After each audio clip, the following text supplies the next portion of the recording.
मेरे अजनबी हमसफ़र वो ट्रेन के रिजर्वेशन के डब्बे में बाथरूम के तरफ वाली सीट पर बैठी थी।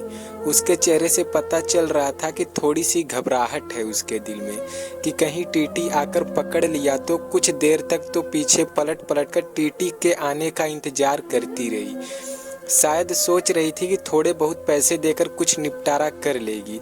देखकर यही लग रहा था कि जनरल डब्बे में चढ़ नहीं पाई, इसीलिए इसमें आकर बैठ गई हो। शायद ज़्यादा लंबा सफ़र भी नहीं करना होगा। सामान के नाम पर उसकी गोद में सिर्फ एक छोटा सा बैग दिख रहा था। मैं बहुत देर तक कोशिश करता रहा पीछे से उसे देखने की कि शायद चेहरा सही से दिख पाए, लेकिन हर बार असफल ही रहा। थोड़ी देर बाद वो भी खिड़की पर हाथ टिकाकर सो गई और मैं भी वापस अपनी किताबें पढ़ने में लग गया। लगभग 1 घंटे बाद टीटी आया और उसे उठाया। कहाँ जाना है बेटा? अंकल, दिल्ली तक जाना है। टिकट? लेकिन यह तो जनरल का है। हाँ, लेकिन मैं वहाँ चढ़ नहीं पाई, इसीलिए इसमें बैठ गई। अच्छा, 300 रुपये का पेनाल्टी बनेगा। ओह अंकल, मेरे पास तो 100 रुपये ही हैं। ये तो गलत बात है बेटा, पेनाल्टी तो भरनी पड़ेगी। सॉरी अंकल, मैं अगले स्टेशन पर जनरल में चली जाऊंगी। मेरे पास सच में पैसे नहीं हैं। कुछ परेशानी आ गई, इसीलिए जल्दीबाजी में घर से निकल आई और ज़्यादा पैसे रखना भूल गई। बोलते बोलते वो लड़की रोने लगी। टीटी उसे माफ़ किया और 100 रुपये में उसे दिल्ली तक उस डब्बे में बैठने की परमिशन दे दी। टीटी के जाते ही उसने अपने आंसू पोंछे और इधर उधर देखा कि कहीं उसकी ओर कोई हंस तो नहीं रहा था। थोड़ी देर बाद उसने किसी को फ़ोन लगाया और कहा कि उसके पास बिल्कुल भी पैसे नहीं बचे हैं। दिल्ली स्टेशन पर कोई जुगाड़ करा के उसके लिए पैसे भिजवा दे, वरना वो समय पर गांव नहीं पहुंच पाएगी। मेरे मन में उथल पुथल हो रही थी।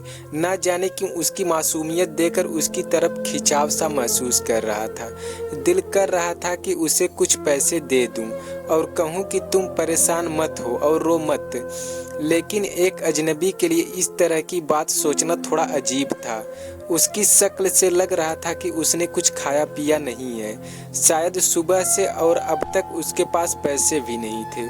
बहुत देर तक इससे परेशानी में देखने के बाद कुछ उपाय निकालने लगा जिससे मैं उसकी मदद कर सकूं और फ्लर्ट भी ना कहलाऊं। फिर मैं एक पेपर पर नोट लिखा। बहुत देर से तुम्हें परेशान होते हुए देख रहा हूँ। जानता हूँ कि एक अजनबी हम उम्र के लड़के इस तरह तुम्हें नोट भेजना अजीब ही होगा और शायद तुम्हारी नज़र में गलत भी, लेकिन तुम्हें इस तरह से परेशान देखकर मुझे बेचैनी हो रही है, इसलिए 500 रुपये दे रहा हूँ। तुम्हें कोई एहसान ना लगे इसलिए मेरा एड्रेस भी लिखा है। जब तुम्हें सही लगे मेरे एड्रेस पर पैसे वापस भेज सकती हो। वैसे मैं नहीं चाहूँगा कि तुम वापस करो। अजनबी हमसफ़र। एक चाय वालों के हाथों उसे वो नोट देने को कहा और चाय वाले को मना किया कि उसे ना बताए कि वो नोट किसने भेजा है। नोट मिलते ही उसने 2-3 बार पीछे पलटकर देखा कि कोई उसकी तरफ देखता हुआ नजर आए तो उसे पता लग जाएगा कि किसने भेजा है। लेकिन मैं तो नोट भेजने के बाद मुंह पर चादर डालकर लेट गया था।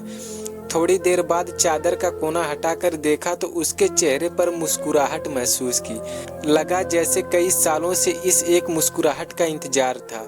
उसकी आंखों की चमक ने मेरा दिल उसके हाथों में जाकर थमा दिया। फिर चादर का कोना हटाकर थोड़ी देर में उसे देखकर जैसे सांस ले रहा था मैं। पता नहीं चला कब आंख लग गई और जब आंख खुली तो वो वहाँ नहीं थी। ट्रेन दिल्ली स्टेशन पर ही रुकी थी और उस सीट पर एक छोटा सा नोट रखा था।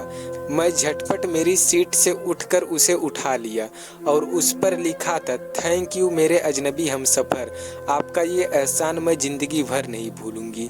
मेरी माँ आज मुझे छोड़कर चली गई है। घर में मेरे अलावा कोई और नहीं है, इसलिए आनन फानन में घर जा रही हूँ। आज से मैं आपकी कर्जदार हूँ। जल्द ही आपके पैसे लौटा दूंगी। उस दिन से उसकी आंखें और वो मुस्कुराहट जैसे मेरे जीने की वजह थे। हर रोज पोस्टमैन से पूछता था, शायद किसी दिन उसका खत आ जाए।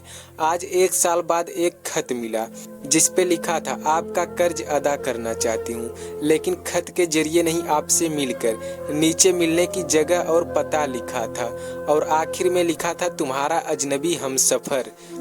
दोस्तों, यह थी हमारी आज की कहानी। आपको कैसी लगी ज़रूर बताइएगा, और यदि चैनल पे नए हो तो सब्सक्राइब भी कर दीजिएगा। धन्यवाद।